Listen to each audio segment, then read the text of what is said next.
Hello mga kaibigan, maligayang pagdating sa aking channel. Hayaan mo akong makasama ka muli sa isang magandang video. May kasabikan sa industriya habang inihahanda ang promosyon ng isang mahusay na proyekto na pinagbibidahan nina Engine Ecurec at Tagbabuyak Ustan.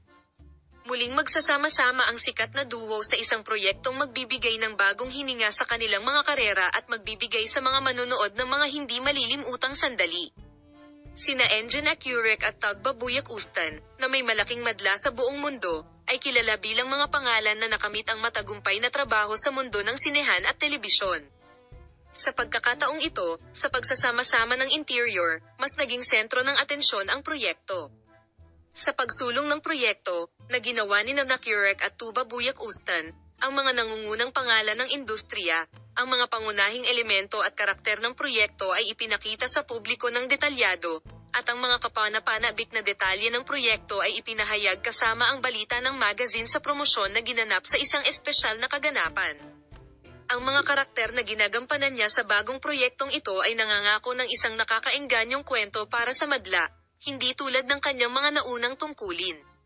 Habang naghahanda si Engine Ecurec na mapabilibang madla sa kanyang malalim na pagsusuri sa karakter, layunin ni Tagbabuyak Ustan na maghatid ng isang kahangahangang pagganap sa kanyang papel sa proyekto. Sa mga panayam na ginanap sa panahon ng kaganapang pangpromosyon, sinabi ni Engine Ecurec at Tagbabuyak Ustan na ang iyong proyekto ay may espesyal na kahulugan para sa kanila at na ito ay magbibigay sa mga pampublikong sandali na puno ng mga sorpresa.